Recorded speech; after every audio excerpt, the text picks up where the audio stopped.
আজ আমি নিয়ে এলাম গাজরের লাড্ডু রেসিপি। আপনারা কি জানতে চান আমি কিভাবে বানিয়েছি রেসিপিটা? তো আমার পুরো ভিডিওটা আপনারা দেখুন। 3টে গাজর আমি নিয়েছি। গাজরগুলোকে ভালো করে আপনারা একটু ধুয়ে নেবেন। গাজরগুলোকে এখন আমি ঘষে নেব, তারপরে বানাবো। এখন আমি কি কি উপকরণগুলো দিচ্ছি গাজরের লাড্ডুতে, তো আপনারা পুরো ভিডিও দেখুন। এখন আমি গাজর ঘষা আমার হয়ে গেল। আমি গ্যাসে এসে গেলাম, কড়া বসিয়ে দিয়েছি। শুকনো কড়ায় আমি চার মগজটাকে একটু নেড়ে নেব।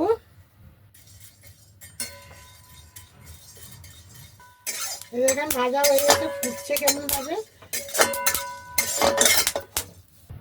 এখন কিছুটা কাজু ভেজে নেব, এটাও একটু হালকা করে ভাজবো। আর কাঠবাদামগুলোকে আমি কেটে নিয়েছি, এটাও একটু হালকা করে ভাজবো। আমার এটাও হয়ে গেল ভাজা। এখন আমি এটা ঢেলে নেব। এখানে আমি ঘি দিয়ে দিচ্ছি 2 চামচের আন্দাজে।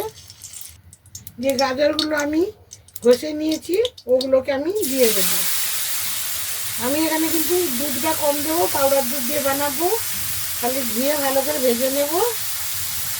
3টে এলাচের দানা ছাড়িয়ে এটাকে গুঁড়ো করে দিয়েছি।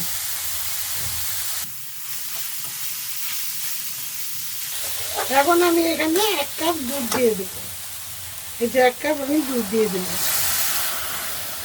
এই 1 কাপ দুধে যা হবে বাকি আমি পাউডার দুধ দিয়ে দেবো। এখন এটা হতে থাকুক, ফুটতে থাকুক।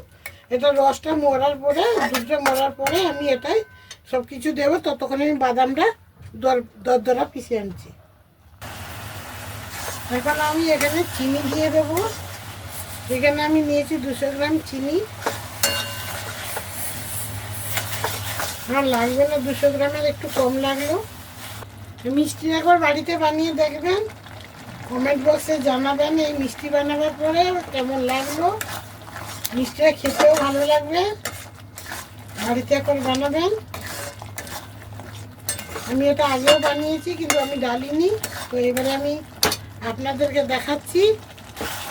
আমার এইটা এই যে দেখছেন হয়ে এসছে, তার মানে যে এখনও আর একটু হবে, তার মানে ছাড়িনি এখনো ঘি যখন ছেড়ে দেবেন তখন জানবো যে আমার এটা হয়ে গেছে, কম দুধে হয়ে গেছে।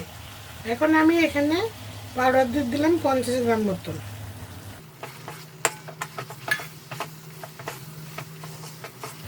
এখন আমি যে বাদাম এটা দরদরা পিষে নিয়েছি, কাঠবাদামটা আর কাজুটাকে পিষে নিয়েছি। এখন আমি এগুলো সব দিয়ে দেবো একসাথে।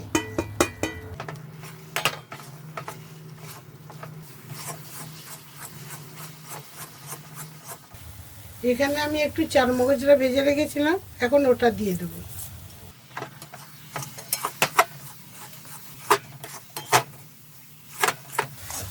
এটা আমার একটু ঠান্ডা হওয়া অবধি আমি করেও বাটিতে ঢেলে নেব।